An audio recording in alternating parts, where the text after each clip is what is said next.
A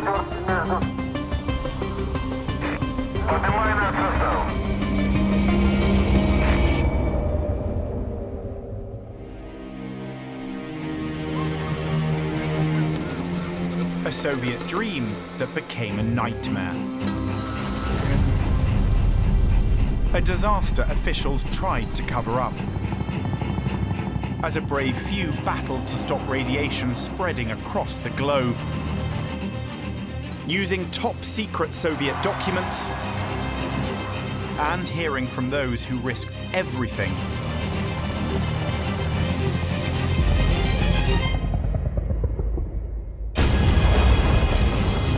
This is the story of one of the world's worst nuclear accidents.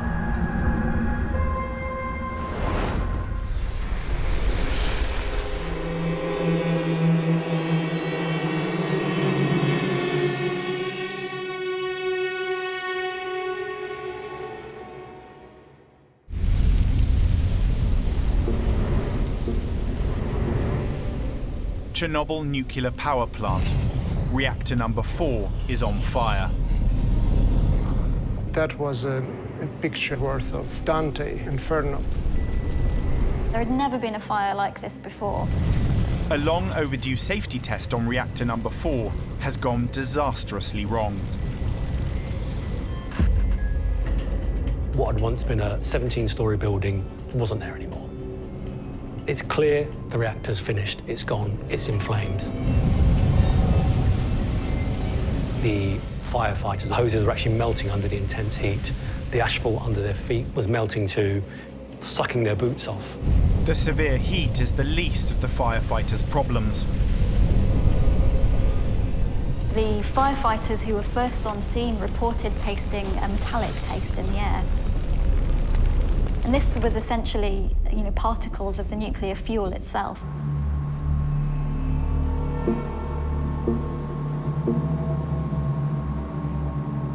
As firefighters contend with the radioactive inferno, the man in charge inside the reactor's control room is Deputy Chief Engineer Anatoly Dyatlov.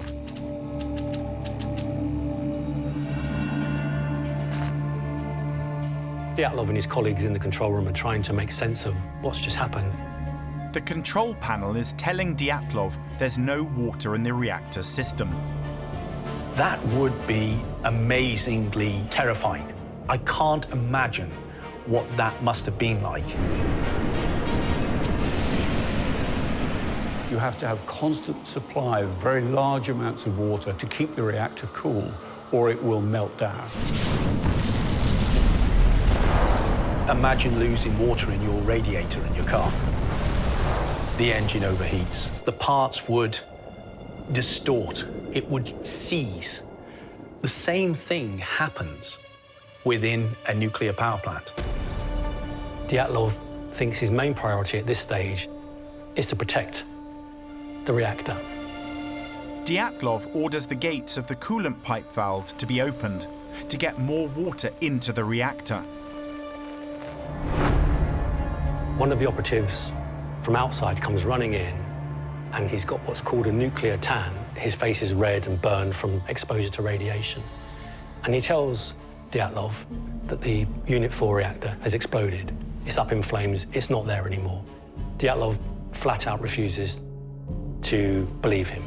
He can't acknowledge the possibility that something so terrible has happened. He was in state of denial. Just imagine you can be responsible for what happened. And Dyatlov just carries on. Even though the reactor he's trying to save no longer exists.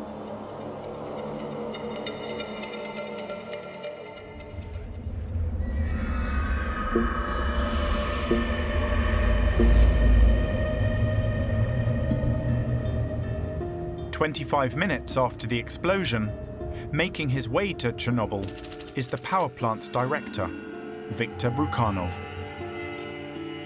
Brukhanov receives a phone call at home, and he's told there's been an accident at the plant. He's not told how serious it is, so he doesn't really have a huge sense of urgency. He actually takes the bus to the plant. Engineer Nikolai Steinberg worked at Chernobyl under Brukhanov. Он очень подвижный человек, я имею в виду умственный. Он быстро, так сказать, хватал идеи. И это был, пожалуй, единственный директор, который станцию начал с нуля и довел до 4-го блока. Brukhanov has been plant director here since construction started in 1970. And he's been looking forward to the day Chernobyl is completed and he will preside over the largest nuclear power plant in the Soviet Union. But now he sees the wreckage of the Unit 4 reactor glowing red. One of his first thoughts that went through his mind was, this is prison. He would be kept responsible, and that sooner or later he would end in prison. Part of the rules of the game within the Soviet managerial system since Stalin's times, that the director would be always certainly kept responsible for what happened. He retreats to what's known as the bunker, a safe room, as it were, underground. Built at the height of the Cold War as a shelter in case of nuclear attack by the West, now it will act as a crisis centre for the worst nuclear disaster in history.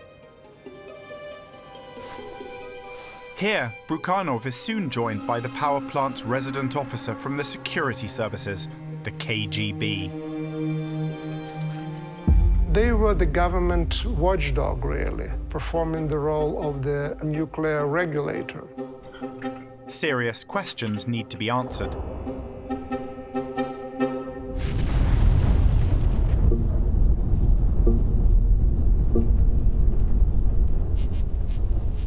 On the other side of the site, the fire around Reactor 4 is still raging. Fighting the fire was a constant danger, but of course the radiation was a much worse danger for them. This huge fire is spraying extremely radioactive material into the air. The fuel itself, the uranium fuel, was getting blasted up onto the bits of the roof that survived. It's estimated that on parts of the destroyed roof, radiation is 16 times stronger than a fatal dose. The problem with radioactivity is that you can't see it. You don't know you're being exposed to it until much later. The firefighters are realizing this is no normal fire. Many are starting to vomit. They can't go on anymore. More firemen come in, more firemen go on the roof, same thing. So there's a conveyor belt of people going up there and exposing themselves. In the bunker, Brukhanov is told radiation readings at the plant are off the scale. He refused to accept the high levels of radiation that were given to him. Everyone describes Brukhanov to be really depressed at that time. High levels meant actually high level of responsibility for what happened.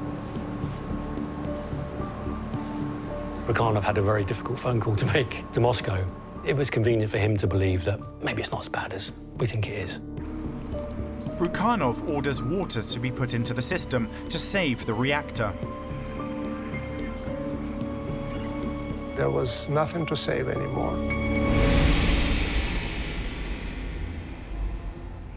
Senior reactor control engineer Leonid Toptonov is the man trying to fulfill this order. Leonid Toptonov was a young engineer. He was 25 years old and relatively inexperienced. One of the reasons why he was on the night shift, because that's where you gained your spurs, as it were. It was only the third month that he was on that job. It came with prestige, it came with high salary, and so he was living his life dreaming. Toptonov heads deep into the smouldering plant. Radiation levels here are now 100,000 times higher than normal. It could kill a person in just 4 minutes.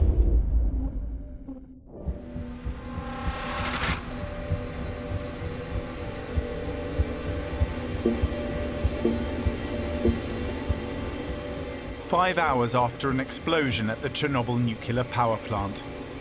In the daylight, it becomes clear this accident is catastrophic. The reactor's nuclear core is exposed and sending smoke into the air. Inside the smoke from the fire were particles of nuclear fuel itself, so the actual very radioactive material inside of the reactor core was emitted as smoke. Toxic radiation, thousands of times higher than normal background levels, is spreading far beyond the plant.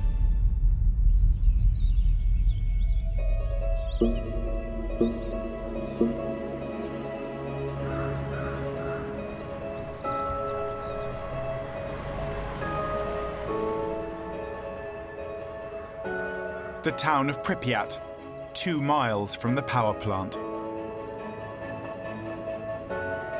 It's a normal day, a spring day, with lots of people being about. Молодой. Мне как-то приехала моя мама.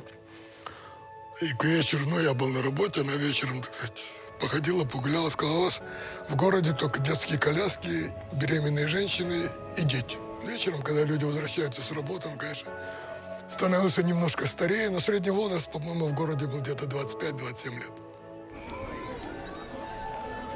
Among them was electrical engineer Vladimir Kagan. Меня послали туда вместе с семьей, в Припять. Работали на атомной. Город молодых. Припять очень интересный, очень такой прогрессивный был городок.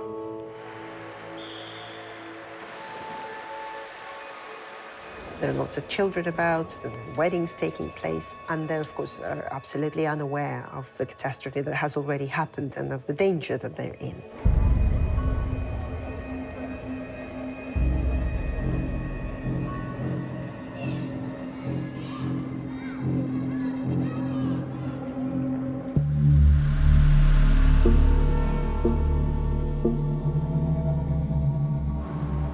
At the power plant, senior reactor control engineer Leonid Toptanov and his foreman are on a doomed mission. They're following orders to get water into the reactor system to prevent nuclear meltdown. If there's no reactor left, there is no point in actually adding water to that area.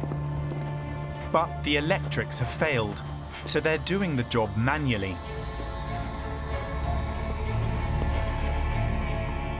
That's where they got really hit by radiation. Being very sick already, vomiting. Despite this, the men refuse to give up. Their conduct after the explosion is really, truly heroic. They're prepared to sacrifice everything they got, including their lives. They turn on the valves to allow more water to flow into the reactor. But of course, it's all to no avail. The reactor's not there anymore.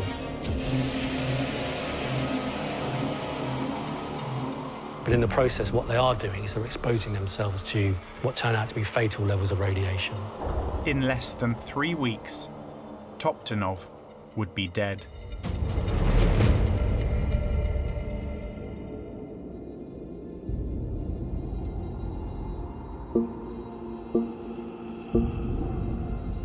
At Pripyat Hospital, the steady flow of plant workers and firefighters arriving from Chernobyl is increasing. They now had around 90 patients, all suffering from something the doctors had never encountered before: radiation sickness. If you get a big dose of radiation, it's got enough energy to damage DNA. The reason it's called radiation sickness is because one of the first symptoms is vomiting, because the cells of this lining of your digestive system replicate rapidly and they're vulnerable to radiation.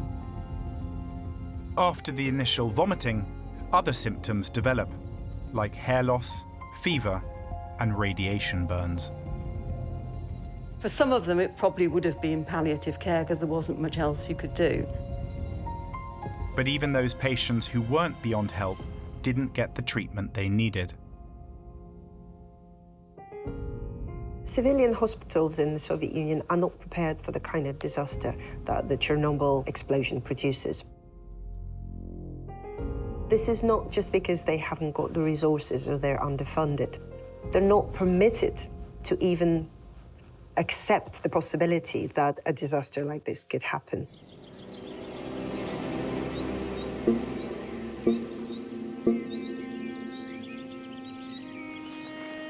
Nearly 10 hours after the accident, tanker trucks start spraying the streets of Pripyat. This detergent is supposed to absorb the radioactive material from Chernobyl that's already reached the town.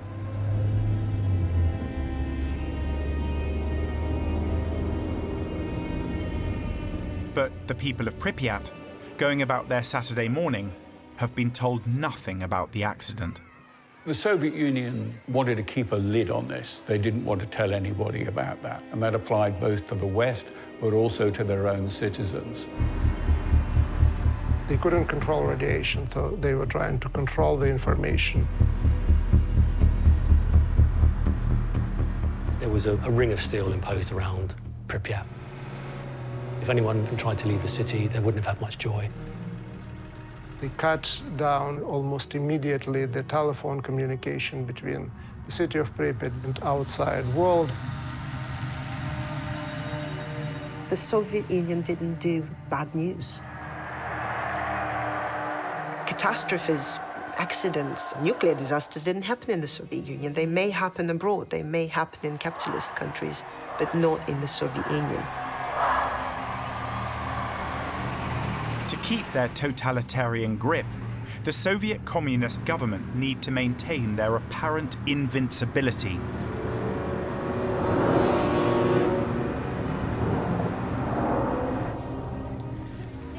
But word is starting to spread around Pripyat about an accident at the plant.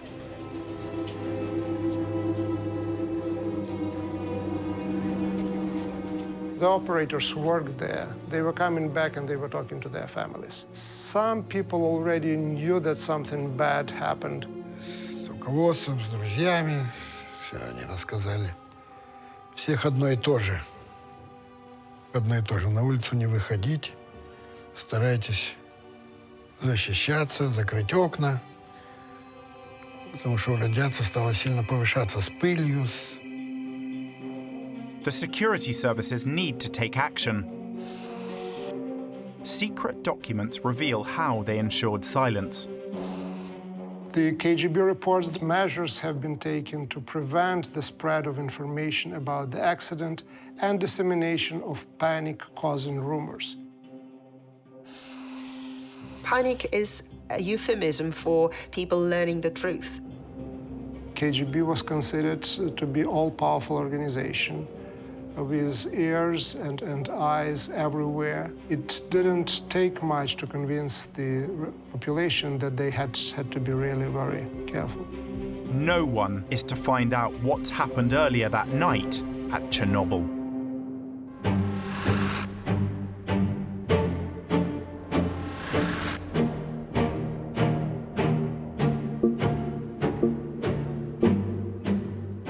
Moscow, more than 400 miles away from the Chernobyl nuclear power plant. A report about the accident arrives for the leader of the Soviet Union, Mikhail Gorbachev. When Mikhail Gorbachev came to power in March of 1985, he was quite different. He was talking the talk of change and reform and opening up. The introduction of glasnost, or openness, as it is sometimes translated into English. The state invited citizens' participation in voicing their concern about problems in the economy, in society, and how to overcome them. Gorbachev really looked like a Western leader. He talked and behaved like a Western leader. And he was the man that Margaret Thatcher said that she could do business with. Despite Gorbachev's calls for honesty and openness, when the report from Chernobyl arrives, it tells him virtually nothing of what's actually happened. If you read that document, it looks like, yes, something bad happened, but all that bad mostly was in the past. That the radiation levels were low, manageable, the fire extinguished. Those who were reporting to him were hoping that they could localize the incident. This is a very famous Soviet euphemism for not telling the whole truth. We can deal with this without it getting to the very top, and therefore all of us getting into a lot of trouble. But the Chernobyl disaster is so huge, it would prove impossible to hide.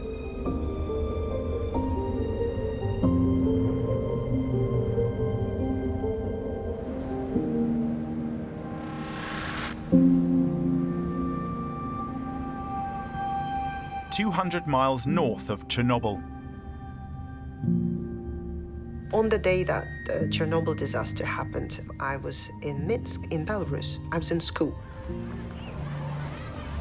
I was only 9 years old, but I remember that day well because an extraordinary thing happened. When I was sitting with the rest of my classmates in the classroom, the door opened and my mum asked if she could take me home. My father happened to work at the Institute of Nuclear Research near Minsk. Their institute detected some extraordinary levels of radiation, and my father telephoned my mum and asked her to bring me home. Close windows, clean our shoes.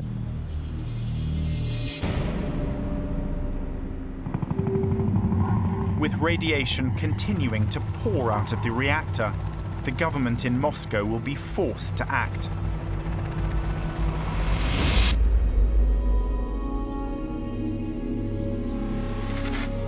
But in Pripyat, life carries on as usual.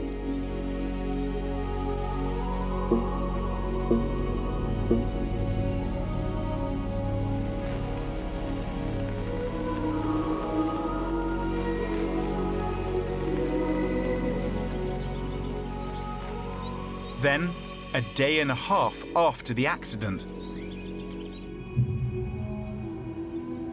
Внимание, внимание!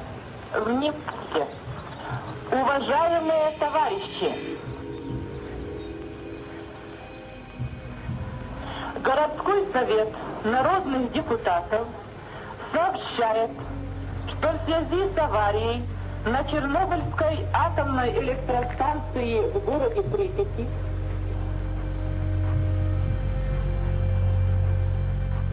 складывается неблагоприятная радиационная обстановка. Однако, с целью обеспечения полной безопасности людей и в первую очередь детей, возникает необходимость провести временную эвакуацию жителей города в пункты Киевской области. The residents of Pripyat were told the city was being evacuated. They were given 1 hour to collect together some belongings, a couple of days' worth of clothing, their identity papers, and told to assemble at various points throughout the city where buses had been laid on to take them away.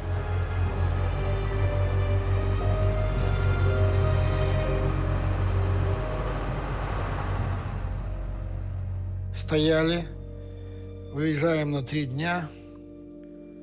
Детям первые необходимости взять, все остальное тепло, хорошо, 3 дня возвращать до сих пор.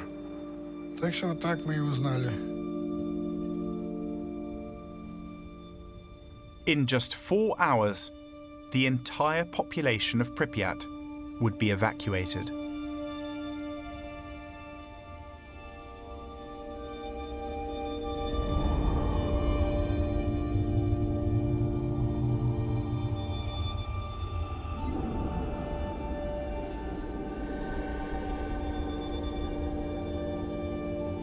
This was much too late. People had already been exposed to very large amounts of radiation. Nobody knows how many people died as a result of that delay.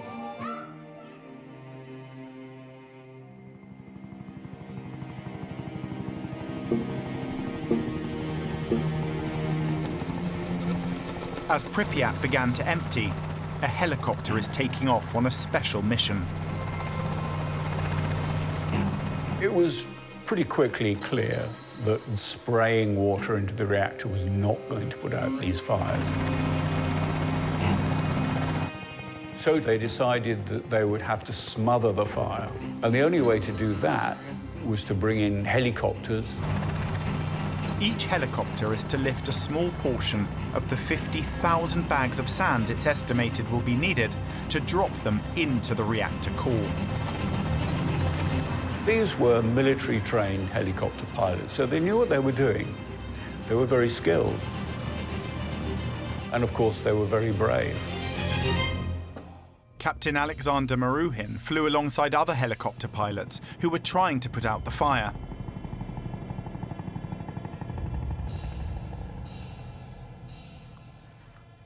Предложили моему экипажу выполнять задачи на Чернобыле.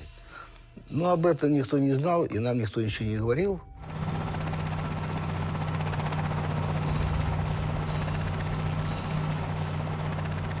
Когда первый раз я пролетал над реактором, я посмотрел развалины, крыши нет, одни стены.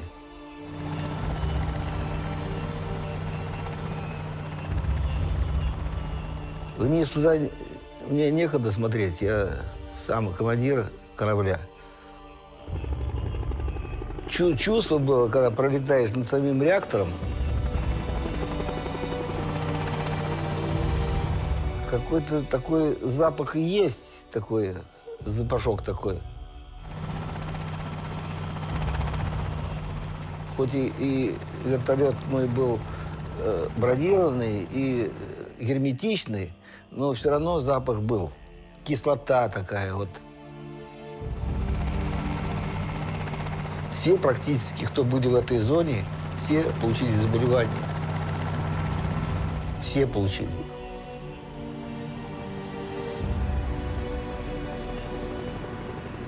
It was a very risky undertaking. They had to fly low because they were dropping material into a space something like 5 meters wide. So the lower they were, the better chance they had of success. But of course, the lower they were, the more radiation they were exposed to. And they were allowed to fly over just for a few seconds so that hopefully they didn't get too much radiation. But they had to do it again and again and again. И все, что мы получили доза радиации, ну, нам, конечно, об этом не говорили.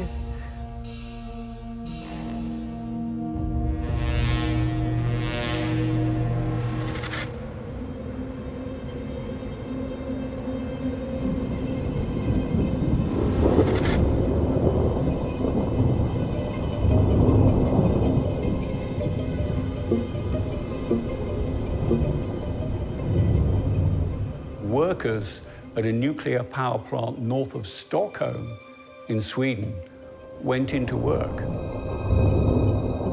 On their way walking to work, there was some rain. They had to pass through the testing area, designed to make sure they didn't take any radiation out after they'd been at work. They were setting off the alarm bells as they walked in. The Swedes didn't know to start with. Why should workers coming into work in a nuclear power plant in the morning set off the alarm? The radioactivity that was emitted into the atmosphere at Chernobyl, it didn't form a single cloud that sat over the countryside and just poured radioactivity down. It was spread out across a vast part of Europe. And so any time that it did rain, there was a chance that radioactivity would come from the sky and fall onto the ground. In Sweden, engineers check the power plant for a radiation leak. They find no problems. They knew it wasn't from their reactor. They worked out where the wind had come from, and they realized it came from the south. And it very quickly became clear that something had happened in the Soviet Union. Despite the Soviets' best efforts to hide Chernobyl, the accident is impossible to conceal any longer.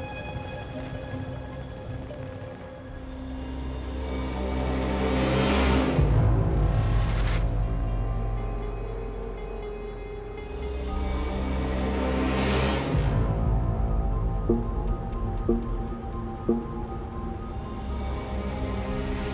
days after the toxic nuclear smoke started to be released by Reactor 4 at Chernobyl, Radio Moscow broadcast this statement.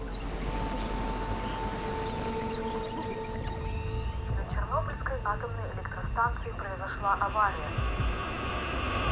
Поврежден один из атомных реакторов. Принимаются меры по ликвидации последствий аварии. Поврежден один из атомных реакторов. Принимаются меры по ликвидации последствий аварии. Пострадавшим оказывается помощь. Создана правительственная комиссия. There's a sort of a 20-second report that something has happened at the Chernobyl power plant. But there's nothing concrete that's telling people anything that they really need to know. Despite the danger, life in the Soviet Union carries on as normal. The May Day parades were coming up very soon in Ukraine and across the rest of the Soviet Union. There's tens of thousands of people on the street celebrating and exposing themselves to potentially deadly radiation. Risking the lives and risking the health of population, including children, was considered to be acceptable.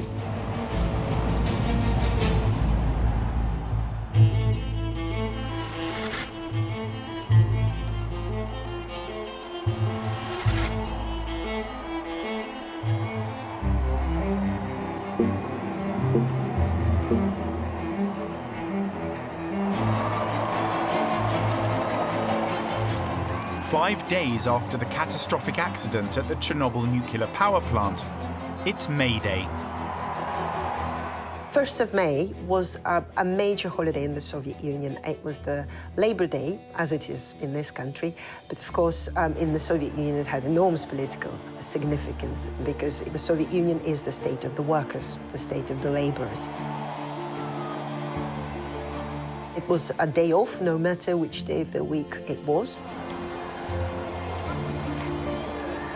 It was the day when you celebrated socialism. So there were military parades, people's parades. Everybody was out on the streets. And this is generally a happy occasion.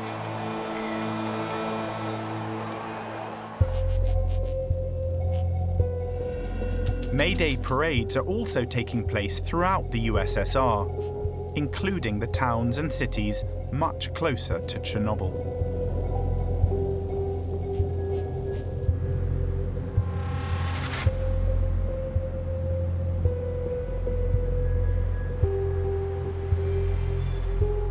There was a very strong argument for cancelling the May Day parade, in Kiev in particular.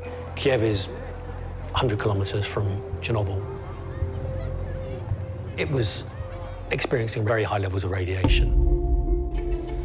Secret KGB documents reveal how little concern the authorities had about the danger of holding the celebrations. You probably would assume that the report, especially 3 days after the accident, would deal exclusively with Chernobyl, that would be the main preoccupation. Well, in reality, the report is about something else. The major Soviet holiday was coming up, and they were there to assure that there would be no sign of dissent. That was one of the tasks of the KGB. They just didn't change their mode of operation, Chernobyl or no Chernobyl, radiation or no radiation. It does have a slightly unfortunate choice of words where it leads by saying that the preparations for the celebrations are taking place in an exceptionally healthy political situation in the Republic, which may be so, but healthy is not something that applies to the area at this particular moment. Cancelling the May Day celebrations, it would have sent a clear message that something was clearly up, both at home and abroad. Gorbachev couldn't allow that to happen. It's one of the more controversial decisions of his career. But as the celebrations continued, the wind direction changed. Prevailing winds and the weather systems were moving the radiation cloud away from Ukraine, across Belarus, and into Russia.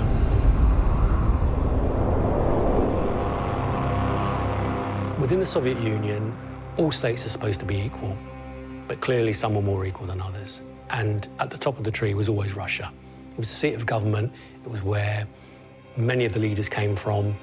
It was the most powerful, the richest state within the Soviet Union, and it needed to be protected. Reportedly, a top-secret operation named Cyclone begins. It sounds like something out of a sci-fi movie, or it sounds ridiculous, but it actually happened. Military airplanes loaded with silver iodide took to the skies and chased those clouds moving from Ukraine in the direction of the Russian Republic and shot the clouds, literally shot the clouds with silver iodide capsules to make it rain. It rained over Belarus, and the rain brought down the radioactive fallout matter onto the ground and onto the people who lived there. Several 100,000 people, they became victims of the radioactive rain. In many respects, Belarus is a forgotten victim of Chernobyl. It suffered extensive damage. Its economy was ruined for many years. And a large part of this, or a contributory part of this, is the fact that the huge areas of its productive farmland, forests, became irradiated.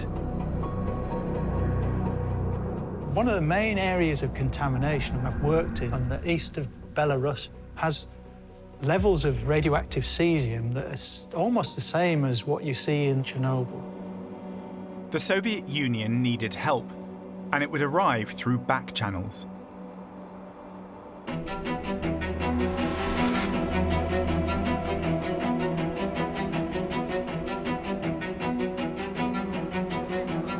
Over 6,000 miles from Chernobyl, at the University of California, a bone marrow transplant specialist, Dr. Robert Gale, was getting ready to fly to Moscow. I got a call in the middle of the night from Ambassador Anatoly Dobrynin, who said that Mr. Gorbachev had asked him to ask me to come to Moscow. I grabbed my toothbrush and hopped on the next flight. The flight was empty. I mean, there was me and the pilot and two stewardesses. You know, most people with any common sense were headed the other way. We have to remember that in April 1986, the Cold War is still very much on. The fact that the Soviets accepted help from the Americans does suggest that by that point they've realized that the situation was serious. I was spirited off the plane and into a limousine and taken directly to a hospital. Dr. Gale arrives at Hospital Number 6 in Moscow. Here, the Chernobyl firefighters and workers who received the highest doses of radiation are being treated.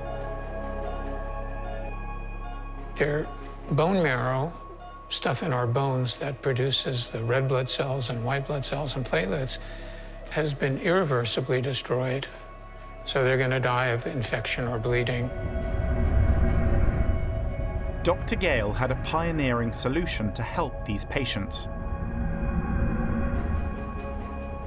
Well, there are hormones that stimulate your bone marrow. And my colleagues and I at UCLA had molecularly cloned those hormones. Drug companies were in the process of developing this as a treatment.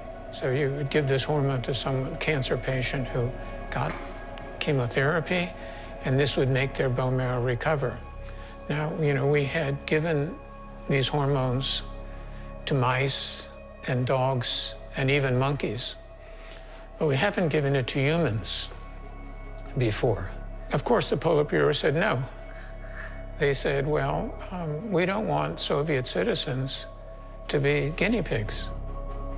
I came up with an idea, which was, why don't you inject this into me? So these firefighters won't be the first.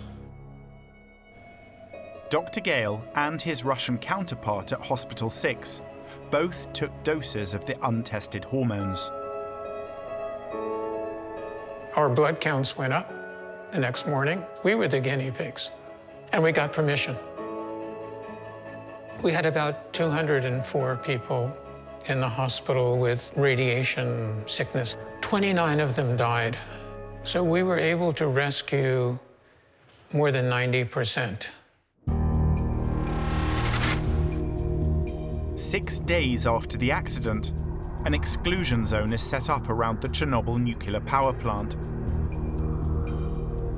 The higher-ups decided that maybe after all they ought to evacuate people from the 100 or so other villages in the surrounding areas. So they created this 20-mile exclusion zone around the reactor, and that remains in place to this day. But the exclusion zone is not the only area that has suffered radioactive fallout. The radioactive cloud from the Chernobyl nuclear reactor has now spread across the whole of Britain, according to official readings.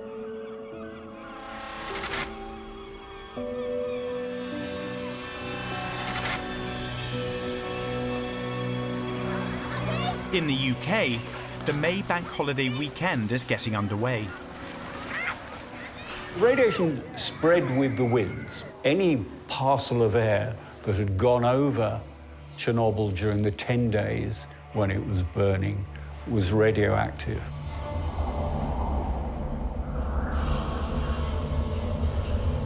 And some of it just spread across the North Sea and started raining out over Scotland and Wales.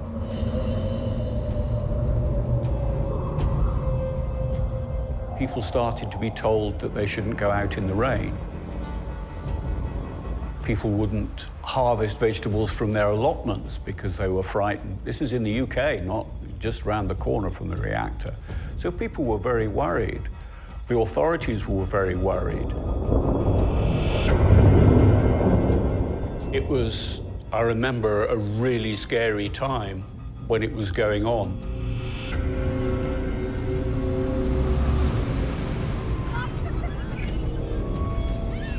The whole of Europe was frightened by what might happen.